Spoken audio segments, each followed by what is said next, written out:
We start off in present day, and we see Arthur sleeping on Merlin's sofa.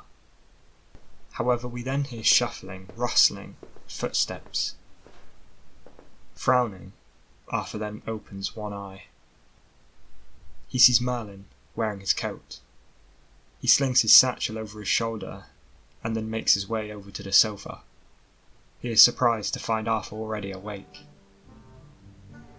"Good morning," he says.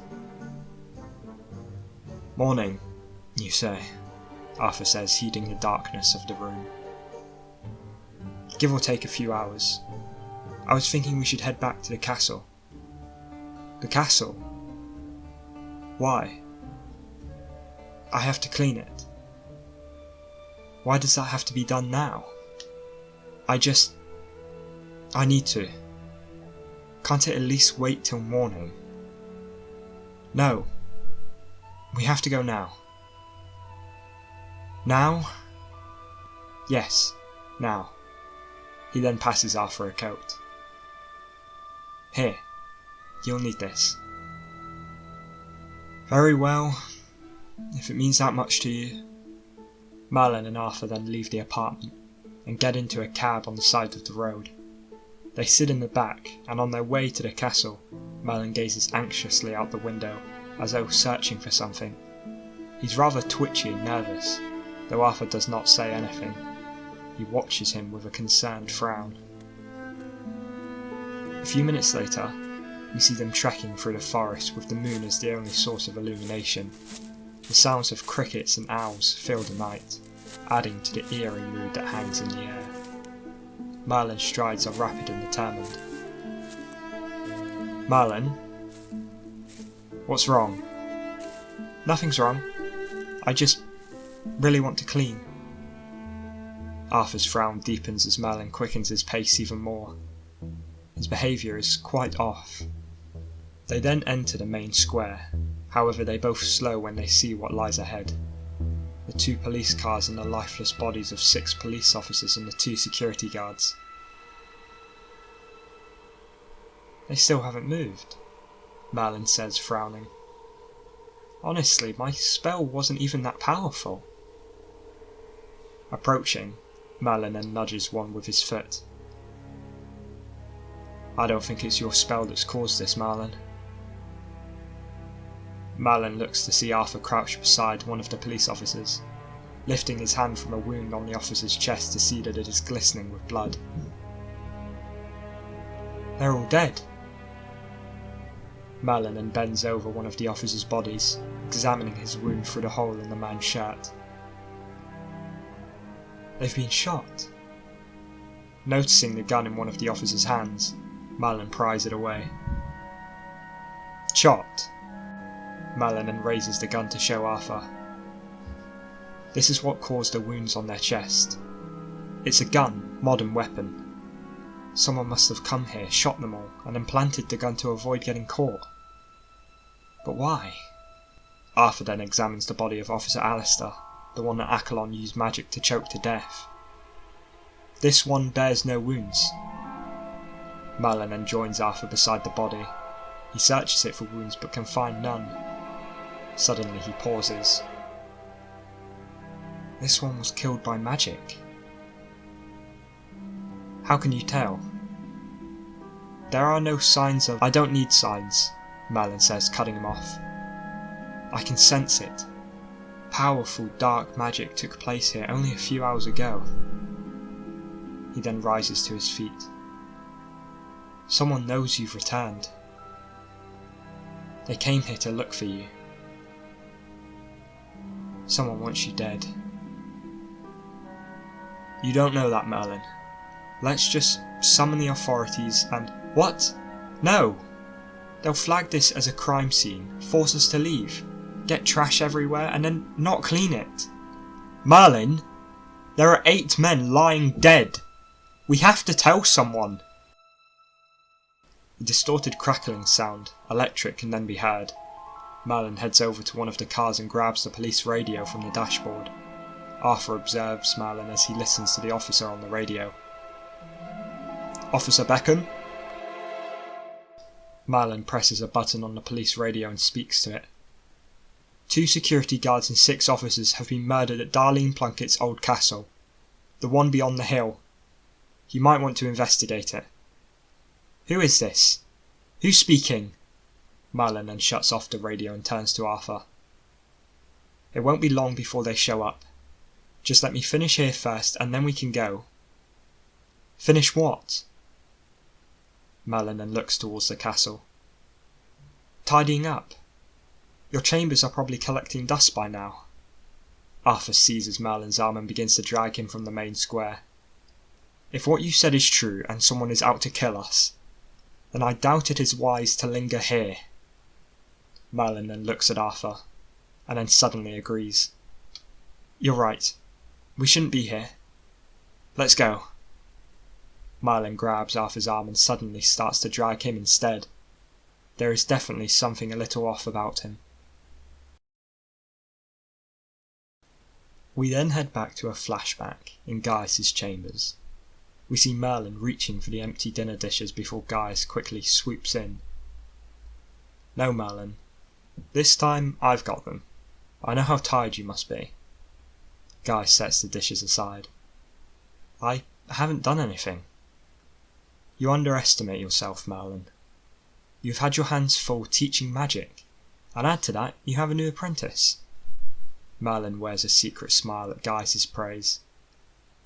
Okay, I will admit I am a bit tired. I think I'll retire early. Got to be up with the sun. And miss dessert. Gaius then sets a bowl of pudding on the table and takes his seat. Pudding, Merlin says, delighted. Your favourite. Merlin then tucks in. Gaius watches Merlin eat with a solemn smile. I'm very proud of you, Merlin. For what? Chewing with my mouth closed? Merlin says playfully. No, Gaius says with a serious tone. For the man you have become.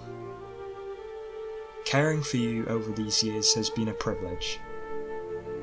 I want you never to forget that. Gaius, why are you saying this?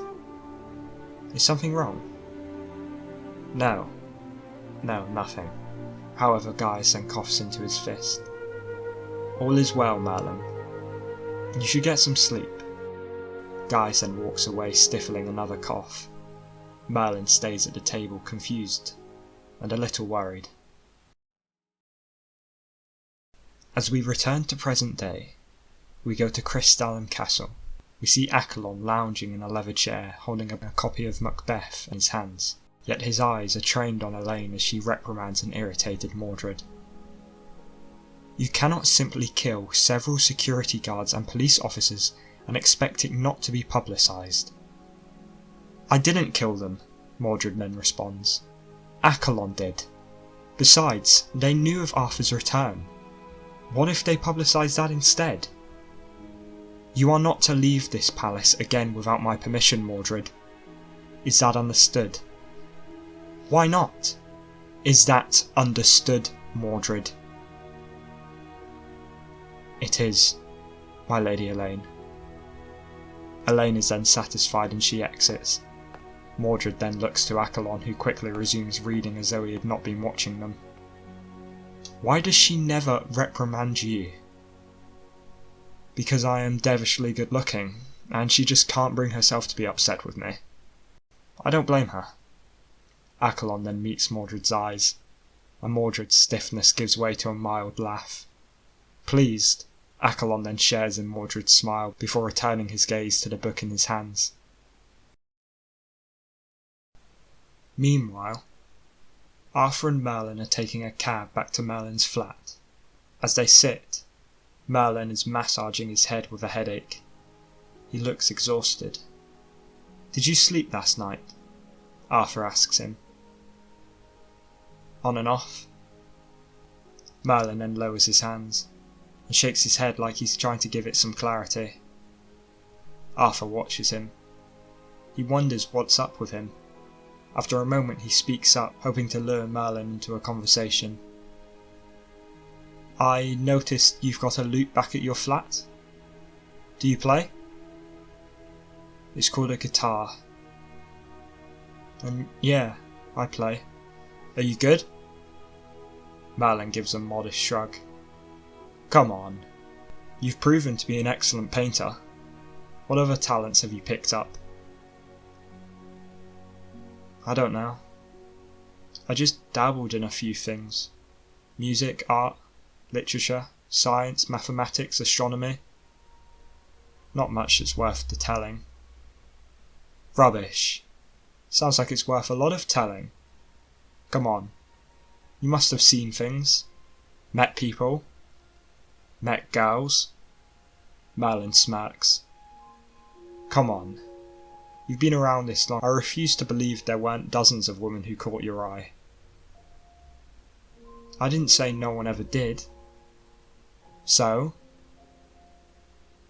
Well, like I said, there's not much to tell. I've been in love as many times as there are stars.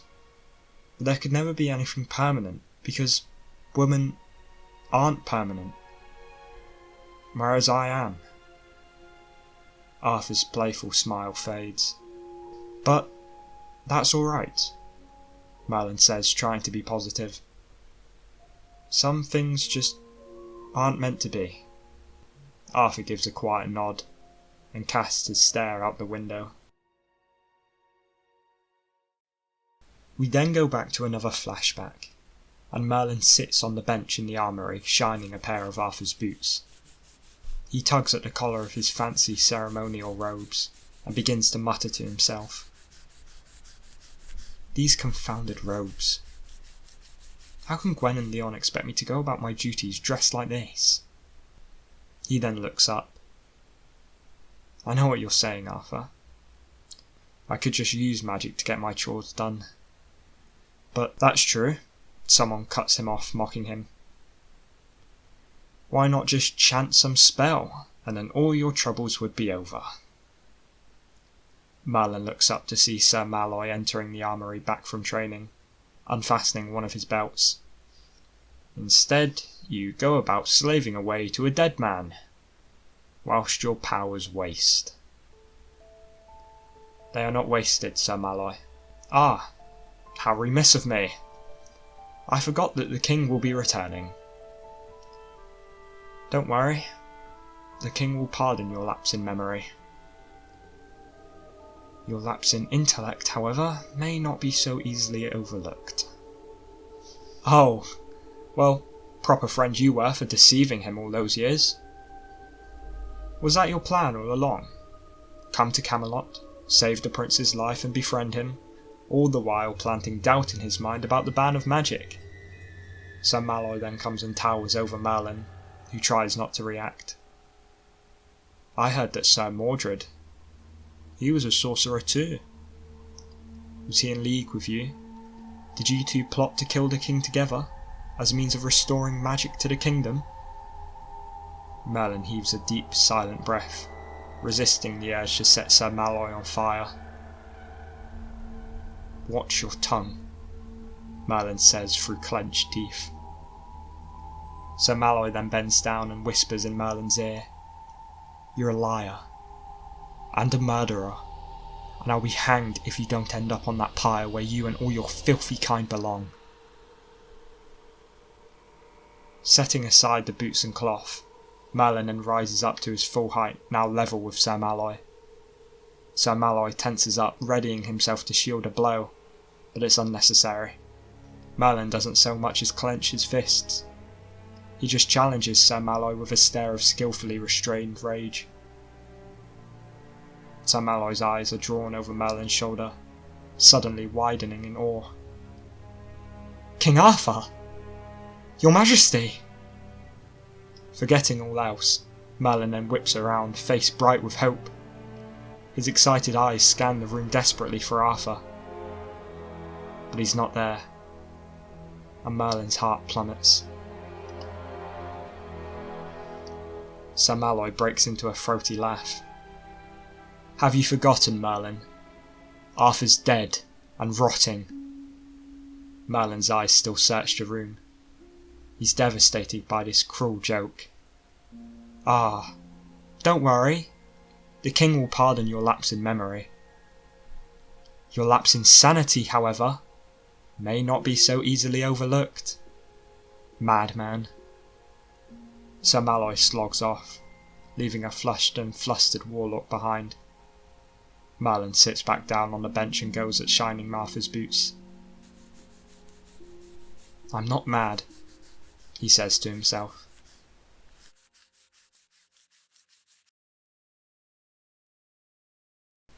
As we return to present day, the cab that Merlin and Arthur are in stops at a grocery store. Merlin is half asleep in the back seat, and Arthur is outside the cab tapping on Merlin's window. No falling asleep! What? Merlin quickly responds. You said you wanted to pick up a few things. We're here. Merlin then realises where they are and he gets out the cab, nearly tripping over his own feet.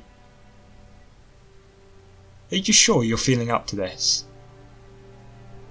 Yeah, never better. We then see Accolon opening the door to a passenger seat of a black car that's parked outside the grocery store. He slips inside. At the wheel is Lord Vortigern, who gazes at the grocery store ahead of them.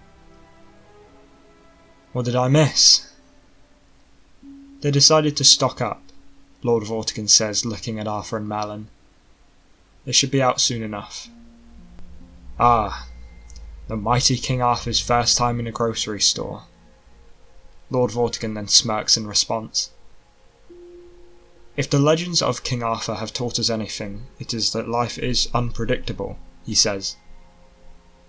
We've discussed this before, Lord Vortigern. They are not just legends.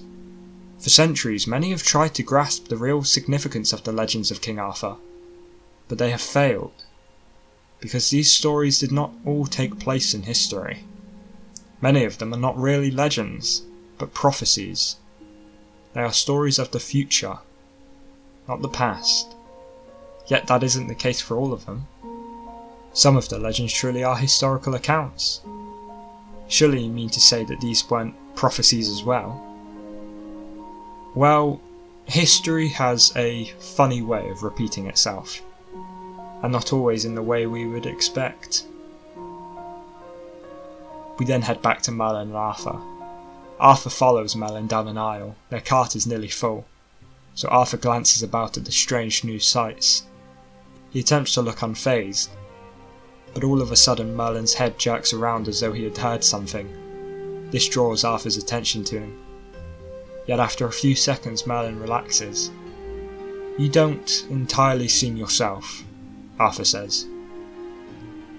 What do you mean? Merlin responds, pushing the cart into a stack of cans, knocking them over. They always stack these too high. He glances about to see that no one is looking, and with his eyes flashing gold he uses magic to restack the cans. I'm just tired, Arthur. That is all. Before Arthur can speak up again, Merlin assesses the cart. This should do. He pushes the cart off, and Arthur follows him. Here they come, Accolon states as him and Lord Vortigern watch as Merlin and Arthur exit the store carrying bags of groceries. Get ready to follow. Lord Vortigern then starts the car. We then see them put their groceries on the floor of the cab. Listen, Merlin. Just so we're clear. If you ever need to talk about anything, discuss what happened during our last days together, or the past 1500 years. It's no bother to me. The cabby clears his throat uncomfortably. He has never had passengers as bizarre as this. A few seconds later the cab brakes at a red light. While Arthur is speaking, Merlin's eyes drift to the window behind Arthur. I know it must have been difficult, Arthur begins to say, completely oblivious that Merlin has been distracted. But the point is, I want you to be open with me now. He then realises Merlin is staring at something out of the window behind him. Merlin's jaw slackens in shock and horror. Are you even listening, Merlin? Stay, Merlin finally responds. What? Merlin then lunges for the door. He leaps out of the cab and tears off down the street just as the streetlights turn green and the cab begins to move again. Merlin! Stay here, Arthur then says to the cabbie. Merlin! Arthur then jumps out of the cab and finds himself in the middle of the street. Cars flash here and there like arrows flying in battle. For a moment, we think Arthur is going to be overwhelmed by the utter foreignness of his surroundings, like the last time he got separated from Merlin in the city. But no, not this time. Arthur spots Merlin running and takes off after him. We see Accolon and Lord Vortigern startled to see Merlin taking off from his cab, with Arthur right behind him. Follow them, Accolon says. I won't be able to keep up, Lord Vortigern replies.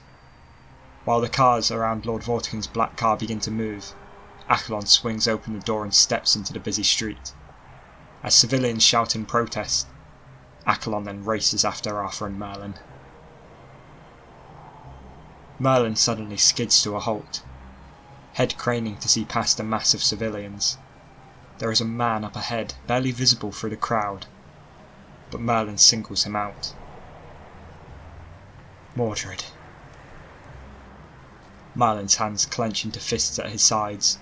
He takes the first step in a stalk towards the man he has identified as Mordred, faster and faster until he is right across from him. The man raises his head to see Merlin hurling towards him and takes off in a sprint, crashing into a man on his bike. Avoiding him, Merlin then raises his hand towards the man, eyes flashing gold, and he shoots a spell of golden light at the man ahead, but he misses. The man careens out of the way to avoid colliding into civilians. We see Accolon tearing down the sidewalk, overcoat billowing behind him. Arthur races after Merlin. A car nearly runs him over, but it screeches to a halt and misses him by a hair. Arthur doesn't seem to notice. Seeing the flashes from Merlin's magic ahead, he jostles through the crowd, running after him. Accolon's head then snaps this way and that way as he scans the crowd for the signs of his enemies, but to no avail. Arthur and Merlin have escaped. Damn, Accolon then says to himself. Merlin then swerves around. With a spell, he moves a car out into the man's path, and the man skids to a stop just in time to swerve around the car. Merlin then leaps onto the hood of the car and runs over the top of it. As the man breaks onto Westminster Bridge, Merlin magically yanks the man's feet from under him. He seizes the man by the front of his shirt and shoves him against the rail. I don't know what twist of destiny sent you back, but you will not touch him again. Please, don't hurt me, the man says, gasping for breath. Merlin then slams the man against the rail, tipping him backwards as though he intends to heave him into the water. Up close, it is clear to us that the man looks nothing like Mordred, but Merlin is honestly convinced that he is addressing his best friend's killer. Do you hear me? You will not lay a finger on Arthur ever again. You will not touch him, Mordred. What are you on about? The man replies. Who's Mordred? In this moment, Merlin's initial fury abates, and he stares into the brown eyes that so contrast Mordred's green. It becomes very blatant that Merlin is not right in the head. Please, just let me go. Merlin's ragged breathing slows as he takes in the face of the man. He's beginning to realise, gradually, this man, this stranger, is not Mordred. Someone screams at the sight of Merlin leaning a man over the rail, and civilians gather as they observe the spectacle. Hey, let him go, a random man calls out. Merlin glances at the civilians, then back to the man in his clutches. A look of horror washes over Merlin's face as he realises the man and backs away. The man then sinks to his knees, panting with relief. Arthur then appears on scene. His stare bounces from the man and a stunned Merlin. The king seizes his warlock, but Merlin does not resist as Arthur drags him away from the bridge, back through the streets.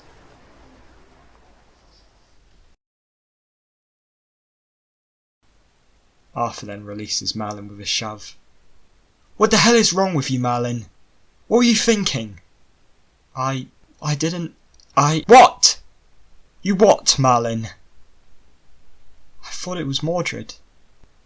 Arthur freezes, the severity in his eyes lessening. His initial anger is overcome by a new deep disquiet. Merlin, what are you talking about? That man looked nothing like Mordred. Merlin can offer nothing further to explain himself. Arthur wheels away, exasperated and trying to make sense out of all this mess. Merlin just stands there, glancing about in confusion as though nothing in the world holds any sense to him. We need to find our cab, Merlin. Merlin doesn't seem to process what Arthur said. He's completely disorientated. Arthur looks on him with pity. Come on. Arthur then nudges Merlin from the alley.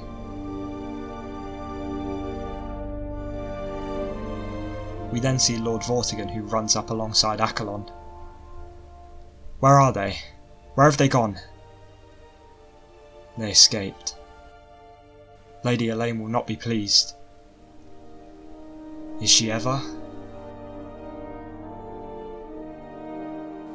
We then return to Merlin and Arthur, who exit a cab and head towards the entrance of Merlin's flat. Arthur and Merlin then enter the flat and Arthur shuts the door and sets the groceries down before turning to Merlin. Neither says a word for a moment. Arthur strives for patience with Merlin. Now he knows that something is not right with him. Just... what was that, Merlin? You said you thought you saw Mordred. Maybe you thought that man resembled him? You didn't get a good look at him? I don't know. He looked exactly like Mordred. That doesn't make any sense, Merlin. It wasn't Mordred.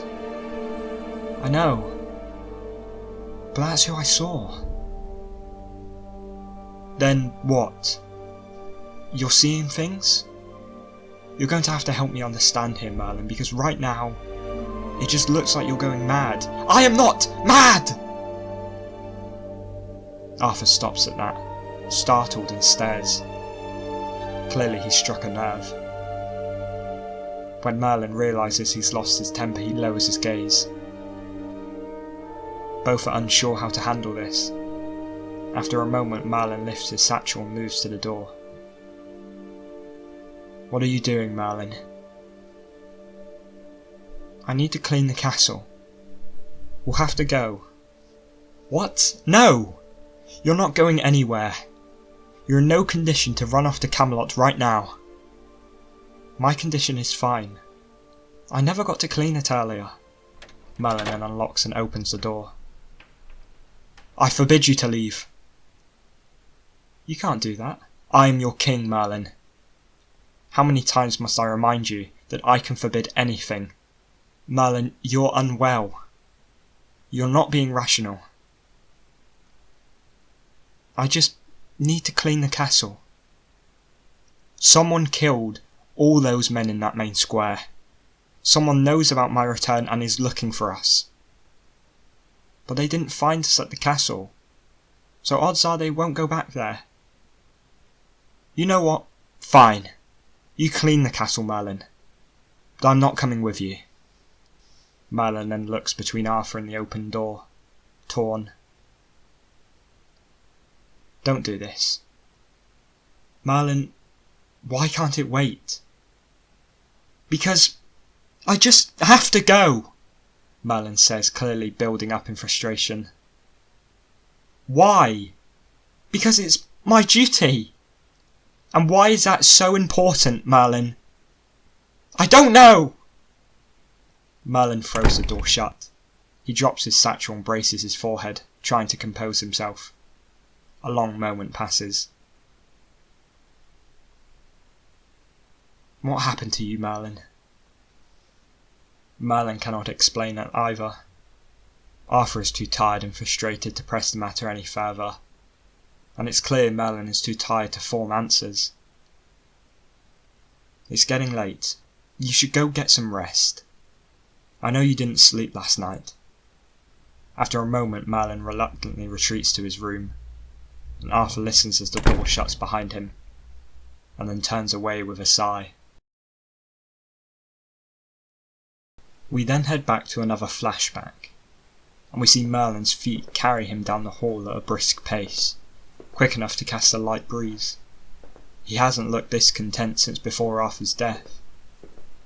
He then turns around a corner and arrives at the door of Gaius's chambers, where he sees Percival standing outside it.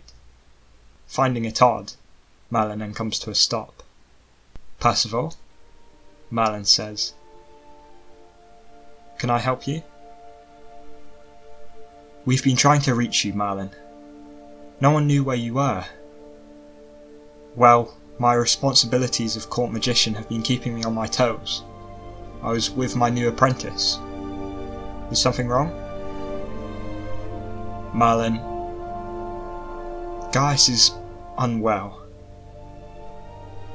"What do you mean, unwell?" "He's in bed with a fever, chills and the like.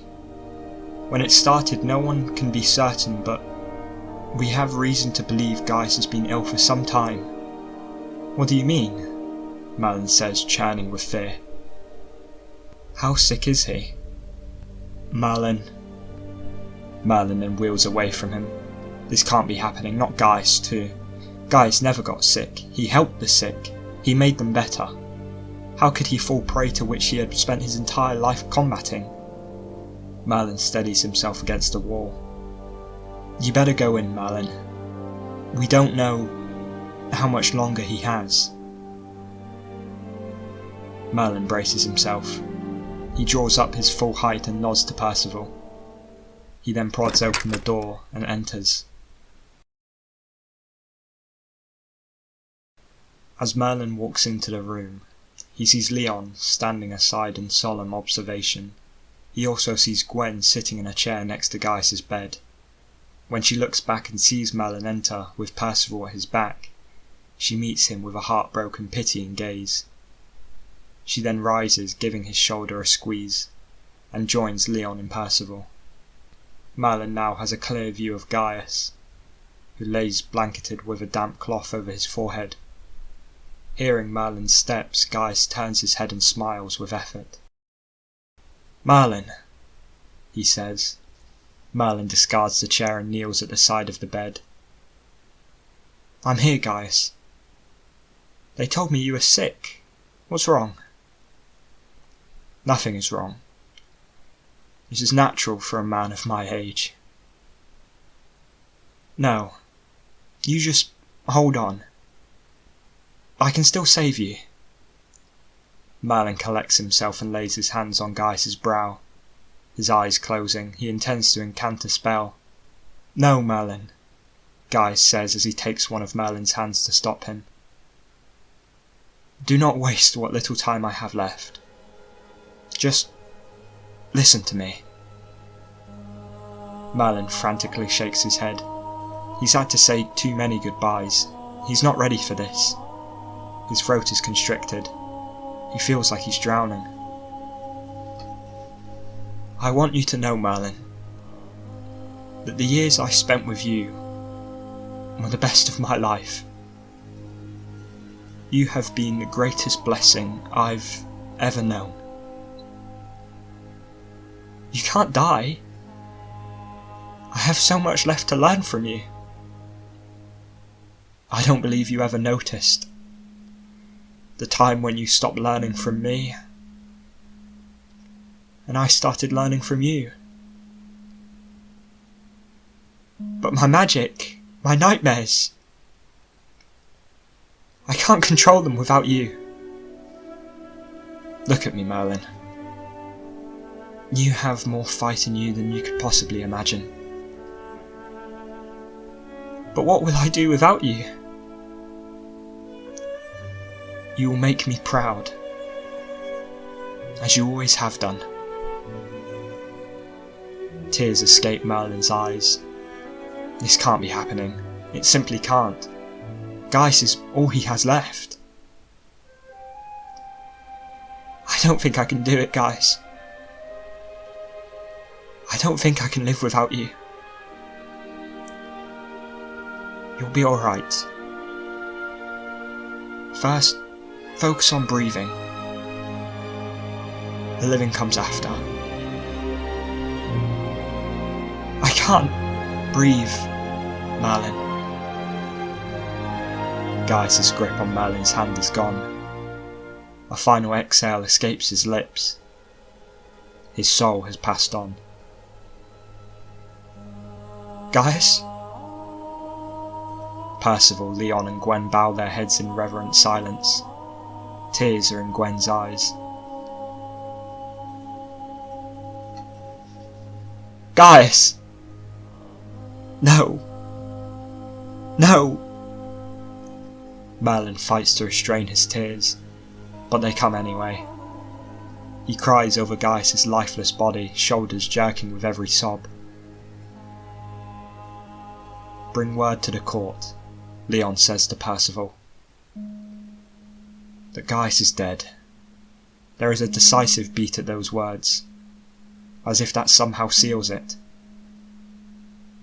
Gaius is dead.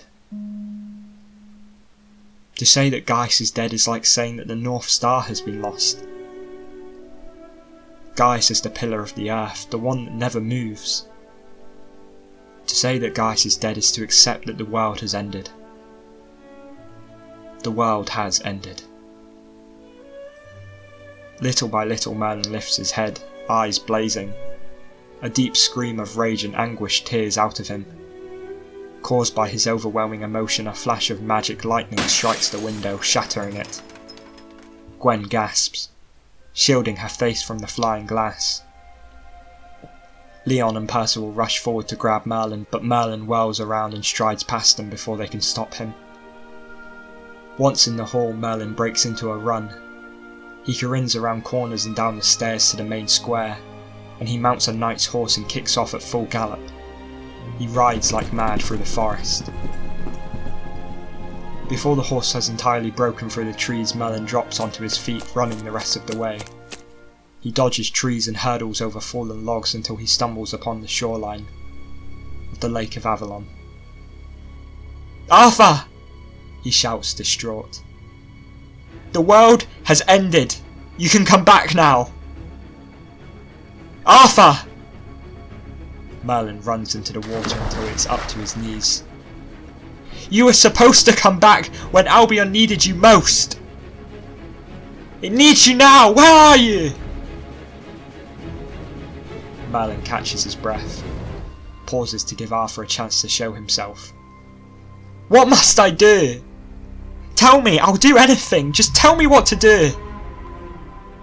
He slows out of the lake, but nothing changes. A moment follows, and he slowly lifts his gaze, and a dark expression appears on his face. "Is that what it will take, Arthur? The greatest sorcerer ever to walk the earth?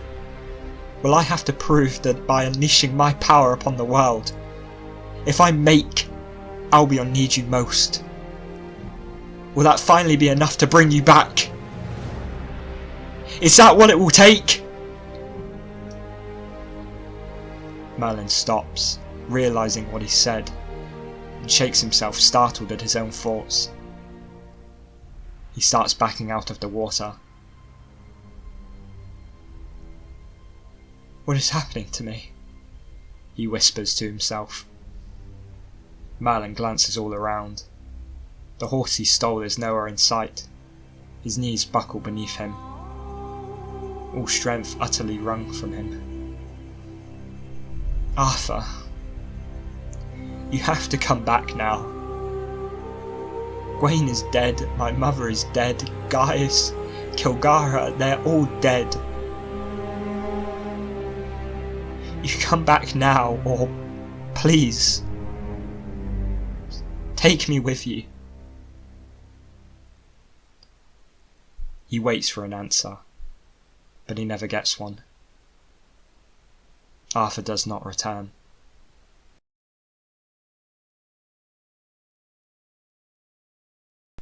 We then return to present day, as Arthur lies on Merlin's sofa.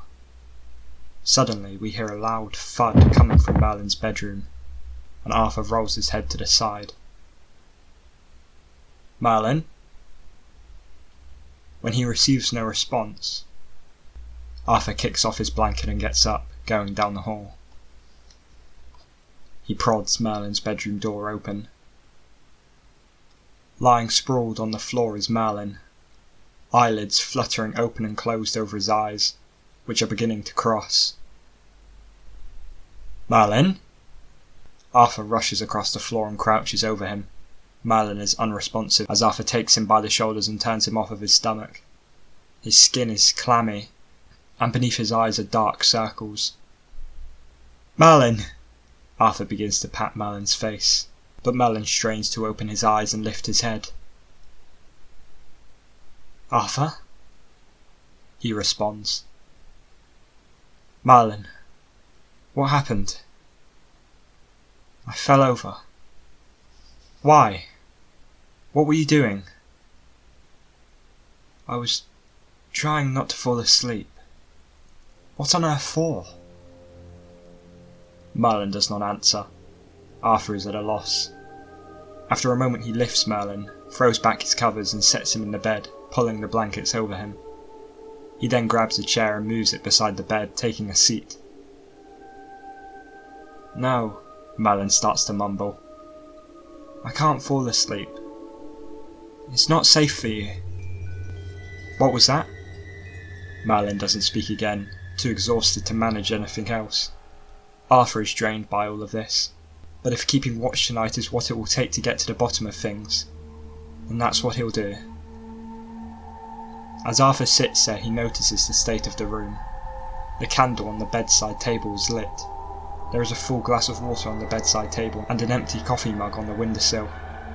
2 books lay open on the floor. Suddenly we hear Merlin moan quietly. He starts murmuring something, and Arthur bends closer trying to make it out. No. No. There is suddenly a clattering noise. Arthur looks towards the window. The coffee mug is trembling. A buzzing sound then arises from the hall, and Arthur's head snaps back. In the hall, the lights are switching on and off. However, on the windowsill, the empty coffee mug suddenly explodes. What the hell? Arthur asks himself. In bed, Merlin is pitching back and forth. Arthur can see Merlin's eyes flutter briefly, revealing the gold inside. He's using magic in his sleep. Merlin! On the floor, the pile of splintered wood left from Merlin's ceiling fan, which broke a few days ago, lifts into the air and spins like debris in a twister. What the hell are you doing? The temperature plummets. Ice crackles on the window, and Arthur can see his own breath. The doors on the wardrobe clap open and closed, and Arthur begins to shake Merlin. Alright, Merlin, you need to wake up now. Merlin continues thrashing and moaning, and Arthur's sword rattles and moves across the desk. Within seconds it shoots from the desk and embeds itself in the wall above Merlin's bed. Merlin! Wake up! Merlin's head tosses from side to side. Merlin! You have to wake up! Arthur grabs the glass full of water on Merlin's bedside table and dumps it on Merlin's face. All at once, the banging, the flickering lights, the drop in temperature, it all stops, as Merlin bolts awake with a start. It's alright, Merlin. Morgana! She's not here. It's just us, Merlin. But Morgana! Morgana is dead, Merlin. Alright? There is no one out there who means us harm. It's just the 2 of us. It's just you and me. Merlin holds Arthur's gaze, breath still coming fast and hard, until finally he realises Arthur's arm and falls back on his elbows, shuddering and panting. He takes a number of beats to recover, and so does Arthur.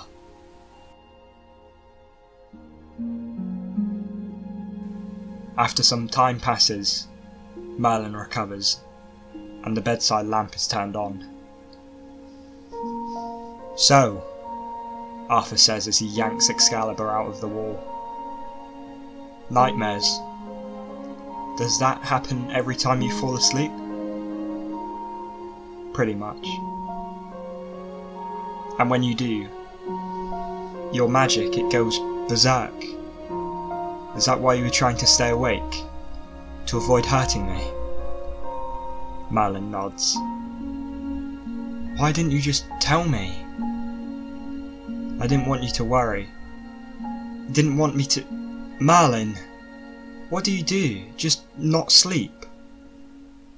I do sleep. I just put it off as long as I can. I got about 2 hours the night before last. Besides, I'm not affected the same as mortal men. I've gone a month without sleeping before. And I suppose that would explain your hallucination and your general paranoia. This is ridiculous, Merlin. You need sleep. I've gotten by this long. What do you mean, this long? How long has it been? Since you left. Since I left, Arthur responds, crushed at his response. After your death, I didn't sleep for a while. And when I finally did, things started happening with my magic. I'd start fires, break things, cause all sorts of mayhem. All guys knew was that something had happened to my magic when you died. Something broke it.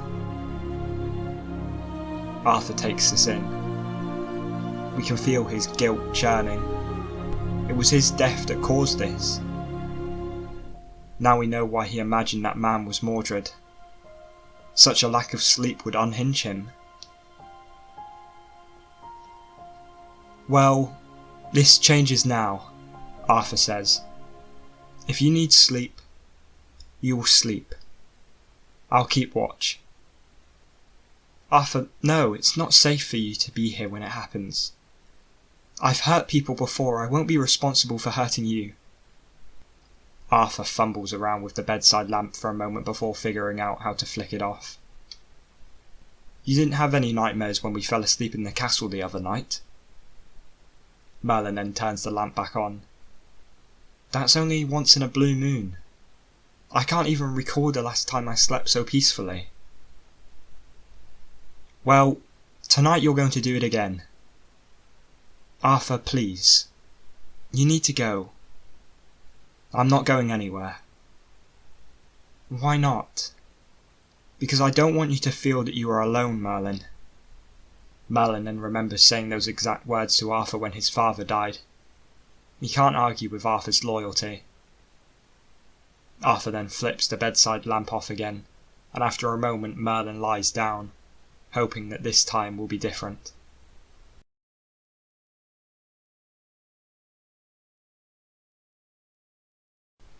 We then go to another flashback, to the Lake of Avalon where we see Gaius' burial. Leon, Percival and assorted knights are gathered. An archer fires a flaming arrow into Gaius' burial boat, lighting it on fire. But Merlin cannot bear to stay. While others stand in reverent silence, Merlin makes his way out of the crowd, and Gwen watches him leave, moved with pity.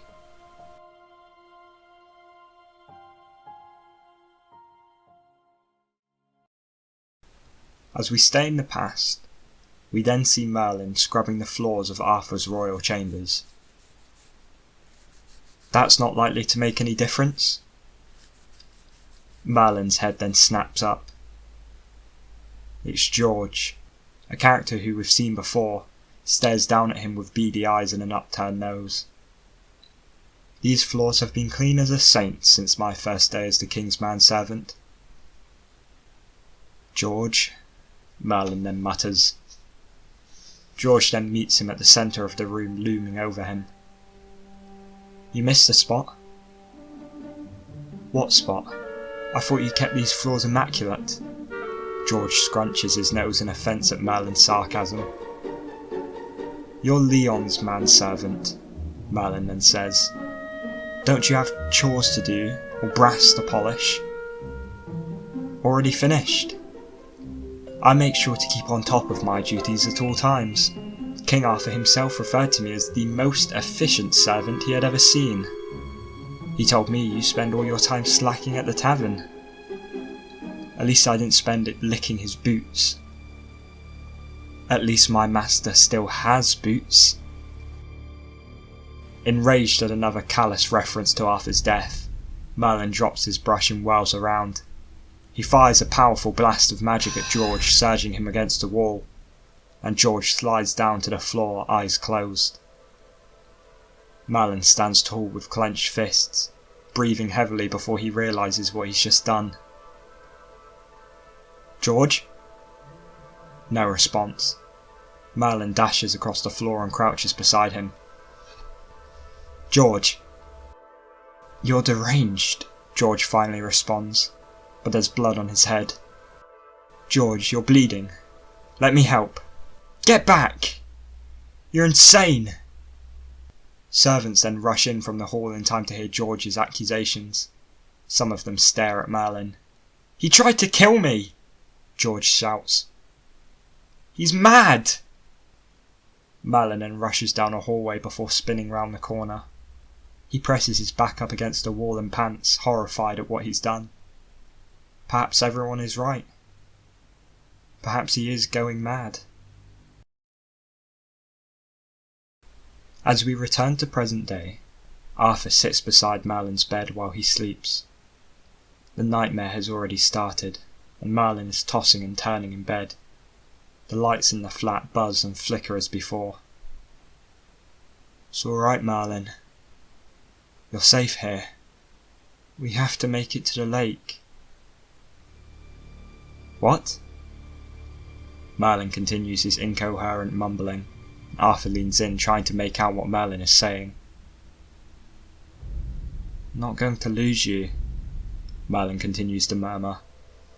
The wardrobe doors begin banging open and closed again, along with those of the bedroom itself. "You're not going to say goodbye." Arthur's attention snaps back to Merlin, recognising the words instantly. How could he forget? They were some of the last words he heard before his death. "You're not dreaming," Arthur says to himself, realising. "You're remembering." A drop of water hits Arthur, then another. Several more follow until it's raining in Merlin's bedroom, and Arthur leans in close to the bed, shielding his face from the rain. "Listen to me, Merlin. It's just a memory. I'm safe. I'm right here. Stay with me." Arthur freezes. "Stay with me." The very last words he heard before his death. A low rumbling arises. The floor quakes. Arthur claps Merlin on the shoulder, pinning him from throwing about and trying to keep his balance on the pitching floor. "Merlin! Merlin! Wake up!" A red paint bottle on one of Merlin's shelves crashes to the floor. A paintbrush from the desk levitates down into the spilled paint and shoots across the room to the far wall, where it begins to inscribe a message in long, dripping letters. History repeats itself. Arthur stares at the words. The window shatters, sending spears of glass flying at them. Arthur dives onto the bed to shield Merlin, fully expecting to feel its shards. But when he raises a hand still fighting Merlin's thrashing limbs, he sees that the glass has fallen into a semicircle around him. "Merlin! Wake up!" Trying to wake him, Arthur hoists Merlin up and lets him drop back onto the bed. Arthur's clever use of falling sensation is what pulls Merlin back from consciousness. He wakes up, panting and traumatised. "Arthur?" "Yes, it's me. We're all right. You're not going to be sleeping any more tonight, though. I won't make you." Relief washes over Merlin's face. He and Arthur both catch their breaths, shell-shocked. "I'm sorry, Merlin." We then return to another flashback, in the palace corridors just outside Arthur's chambers. We see Gwen as she takes a deep breath and blows it out. bracing herself for whatever state in which she might find Merlin.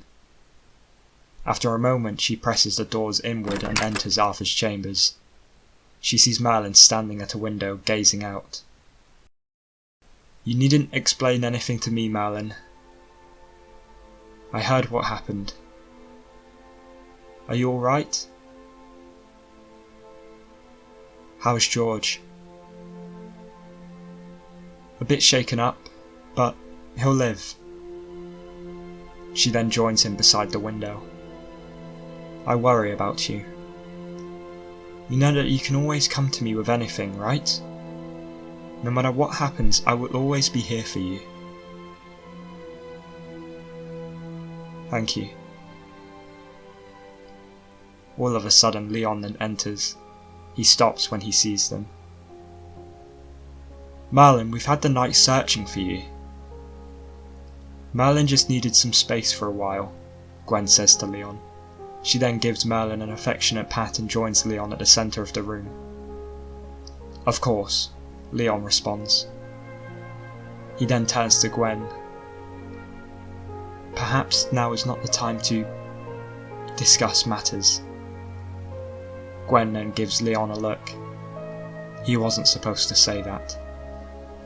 Merlin glances between the both of them, curious. Too late for them to brush it off now. "Leon and I have the idea to provide you with more suitable chambers." "What's wrong with the chambers I have?" Merlin responds, confused. "They are to be given to the new court physician," Leon explains. "And with your disruptive sleeping habits, we think it best that you are moved where you are less likely to harm anyone. We know you'd never hurt anyone on purpose, of course, but I can't leave Geiss's chambers." "I understand that it's difficult, Merlin," Gwen then says. "You may take all the time you need to move out." "Arthur would let me stay." Neither Leon or Gwen are surprised at Merlin's response. "Shall I command him?" Leon then whispers to Gwen, but Merlin hears. "If you do, I won't listen, because the command would have to come from a king." Leon's face then falls at that, and Gwen is offended on his behalf at Merlin's new attitude. "Merlin, that is enough," she says. "Leon has long tolerated your stubbornness towards him, but this is too far. He is the King of Camelot, and you will show him some respect." "He is not a King of Camelot," Merlin says, finally snapping. "He is a consort, and if you want me moved, you'll have to send the guards to drag me away. I will not leave Geiss's chambers for anything." Merlin takes his leave and slams the door behind him. The Queen and her husband are stunned by his behaviour. I feared he wouldn't take it well. It's all too much for him. Until he can get his magic under control, Guinevere, we have no choice but to move him. I care for Merlin just as dearly as you, but he is becoming a danger. Letting out a regretful sigh, Gwen then glides to what was once Arthur's bed and sits down, and Leon joins her. "I just wish there was some way we could help him. We all do." Leon then lifts a hand to her face, and Gwen closes her eyes with a little breath, welcoming Leon's comforting hand. She moves closer to kiss him, but to her surprise Leon retracts his hands and turns away. "Guinevere, I know what everyone thinks. I know that I can never replace Arthur as a king, as a husband, or even as a friend. Don't say that, Leon. You are just as worthy and wise as a ruler as any man before you. I know that you will be the means by which this kingdom is brought to unity." They then gaze at each other for a moment, pondering, longing for one another's companionship, before Leon kisses her, and this time, Gwen kisses him back. After a few moments we then go to Merlin, as we see him with a bag of his belongings standing between two guards, preparing to enter his new chambers. As Merlin enters the room, the guards shut the iron doors. Merlin then ventures further, becoming acquainted with his new quarters. The chambers are spacious and practically empty. There is a chair, a desk, and a bed, but nothing else. No windows, no fireplace. Merlin approaches one of the chairs and pushes on it. It doesn't give. The chair is bolted to the floor. In fact, all of the furniture is fastened down to prevent Merlin flinging it in his sleep during a nightmare. Merlin stands at the centre of the room. He feels the cold reality of his isolation like a knife in his heart. We then go back to present Merlin, as he sits on the sofa rubbing his temples. Arthur's hand moves into frame, extending a glass of water to Merlin. Merlin accepts it, eyes alternating from the glass to Arthur. You figured out how to work the faucet all on your own? I'm not an idiot, Merlin. The basic principle of drawing water really hasn't changed much. You did get this from the sink, right? Not from the... Oh, just drink it. Merlin gives the cup a suspicious once-over before drinking it. Arthur's gaze passes to the window, drawn by the sounds of cars in the distance. Get your coat, he says to Merlin. Why? We're getting out. Some fresh air will do you good.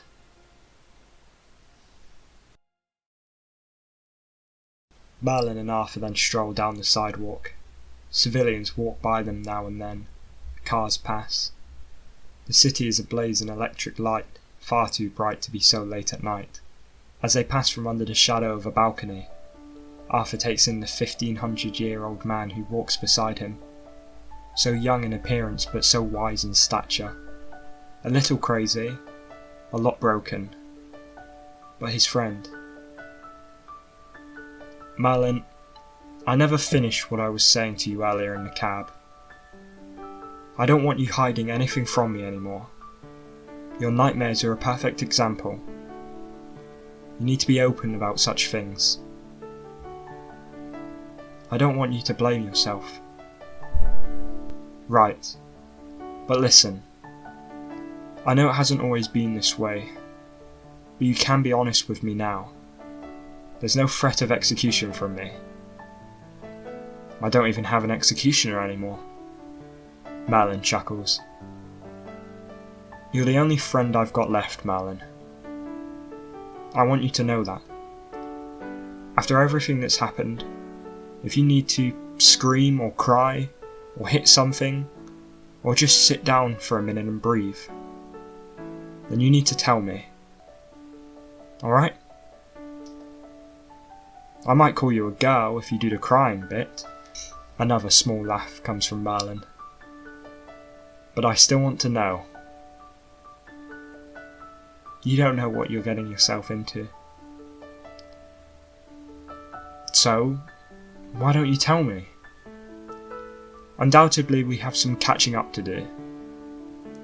Anything at all that you want to say about? Anything? I missed you. Yes, Arthur says with a gentle smile. You said that already. Well, it bears saying again, and again. I missed you too, Merlin. On the sidewalk across from Merlin and Arthur strides Accolon, hands in his pockets. He eyes them. He has followed them from their flat. Finally out and about, are we? He mutters to himself. They then come to a stop around a small cluster of shops, including a nightclub. The distant grey glow of a promised sunrise eases over the rooftops. Sun's coming up, Merlin says. It's getting there. Then maybe we'll finally eat something. It always goes back to food with you. Can you blame me? We haven't eaten since yesterday. I know. I'm sorry. It's alright. Nothing a week in the stocks won't fix. Of course, That too would require food. Ah, and here we go again! A commotion then comes from the nightclub. Its doors crash open. A man is tossed onto the sidewalk a couple of yards away from Arthur and Merlin. He rolls onto his back, laughing and wincing at once. "And how do you like that?" the man calls out. "You make a man a fool. He calls you a thief." The man gets back on his feet and starts for the doors. "Think you can kick a man out of his own home?" He then throws the doors open and heads inside. Merlin and Arthur then stand there with their mouths hanging open. "We need to get back," Merlin says. "I'm starting to see things again." "So am I." "What do you mean? What did you see?" Arthur then turns to Merlin, his face the very picture of shock. "I saw Gwaine."